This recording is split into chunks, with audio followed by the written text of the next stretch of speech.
রাজনৈতিক দলগুলোর কাছে পাঠানো হচ্ছে জুলাই সনদের খসড়া। তাদের সাথে আলোচনায় যেসব বিষয়ে ঐক্যমত্য হবে তা যুক্ত করে জাতীয় সনদ তৈরি হবে। রাজনৈতিক দলগুলো তাতে স্বাক্ষর করবে। আগামীতে যে দলই ক্ষমতায় যাক না কেন, সনদের প্রতিশ্রুতি অনুযায়ী তারা সেভাবে সংস্কার এগিয়ে নেবে। আলোচনা যে কোনোভাবে ৩১ জুলাইয়ের মধ্যে শেষ করতে চায় ঐক্যমত্য কমিশন। ১২ বিষয়ে ঐক্যমত্য হয়েছে রাজনৈতিক দলগুলোর মাঝে।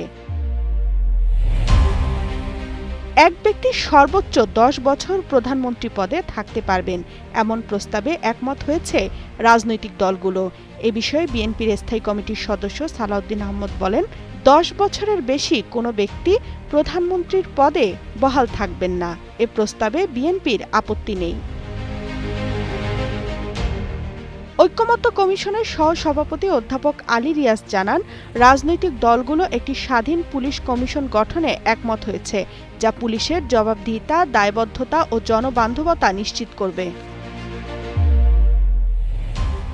একমাত্র স্মার্ট সিটি বসুন্ধরা, আধুনিকতায় এক ধাপ এগিয়ে।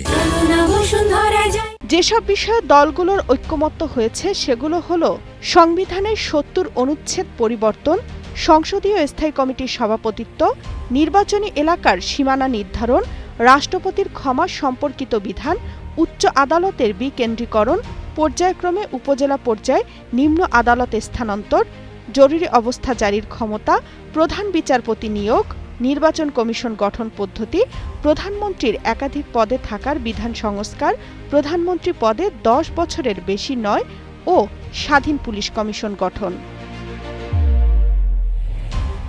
তবে সংবিধানের রাষ্ট্র পরিচালনার মূলনীতি এবং সংসদে কতটি আসনে সরাসরি ভোটে নারী প্রতিদ্বন্দ্বিতা করবেন তা নিয়ে এখনো ঐক্যমত্যে পৌঁছানো যায়নি।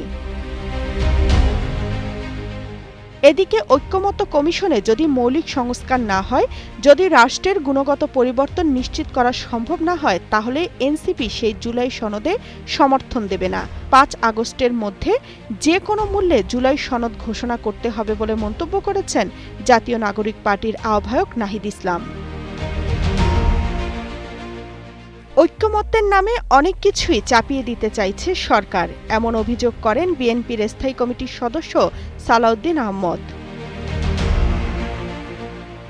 তামান্না তাহসিন খান, কালের কণ্ঠ।